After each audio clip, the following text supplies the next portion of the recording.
Hello, my name is Steve Bigelow with the Candlestick Forum. Did the market reverse over the last couple of days? Well, there's some very fine-tuned analysis when you're analyzing the market trend. Obviously, we know that as long as you're below the T-line, you're still in a downtrend. So what do we actually look for? A candlestick reversal signal and a close above the T-line, especially down here if we're in the oversold area. However, this is kind of splitting hairs. Notice that this is not a bullish engulfing signal. It actually opened slightly higher than the close of this candle. What is that signal? It's not a signal.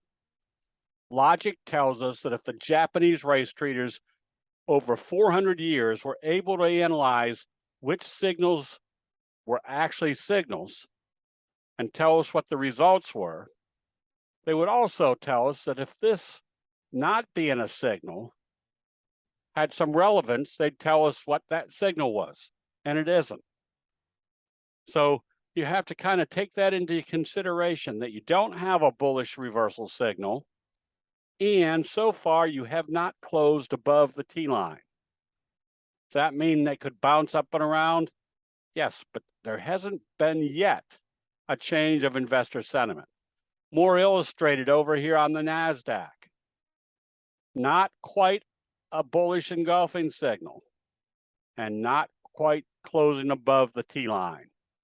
So this tells us to be a little bit weary of going long with any great enthusiasm.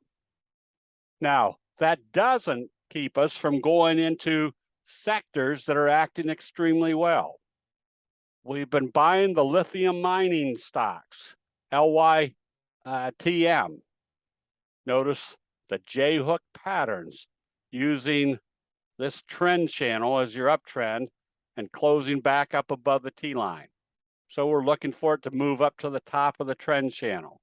When you see multiple multiple stocks in that sector providing the same uptrending channel, that's a pretty good piece of evidence that they're buying that sector across the board. That puts you in situations where when the patterns are working, the signals are working, and you can see the trend is working, and there's a number of stocks in that sector working, that just improves the probabilities that they're buying that sector. Same scenario over here on the Bitcoin, Mara. Look at the cradle pattern. The cradle pattern is one of the major candlestick patterns.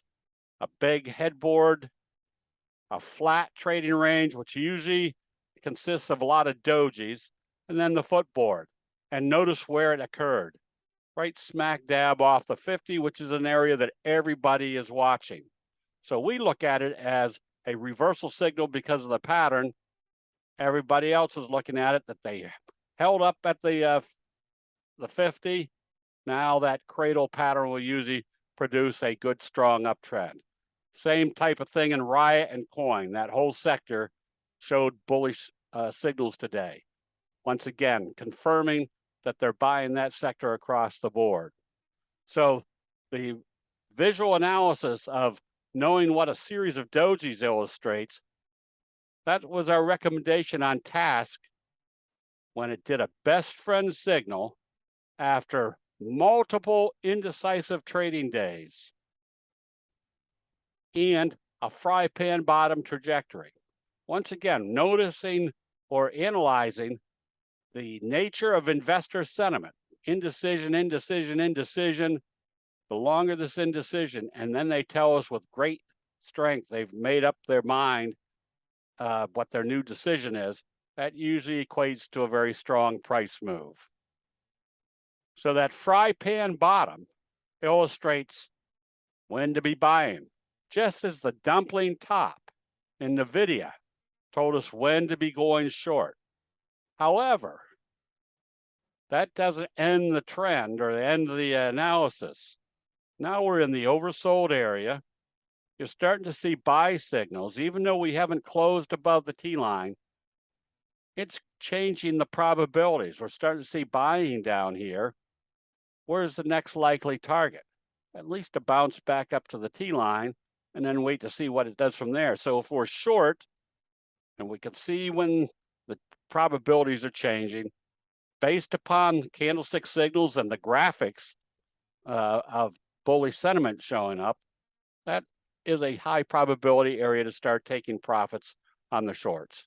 So right now, it'll be important to see how they open this market. Remember, the T-line rule produces extremely high probabilities of what's going on in investor sentiment.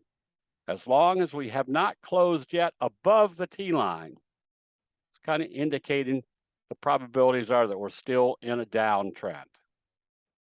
So with that information, again, join us Saturday for what we call a mini training or a mini spotlight training, where we go through the visual process of identifying the strong candlestick reversal signals. Inexpensive, 47 bucks. They're supposed to last an hour. They usually go for 2 hours. But the important factor is you get a lot of visual information that's going to stick with you, understanding what changes investor sentiment or price trends, and it's visual. It's not like you're having to remember things. You're going to recognize the signals and patterns that produce the biggest or the strongest price moves. That'll be it. We'll see you in the chat rooms.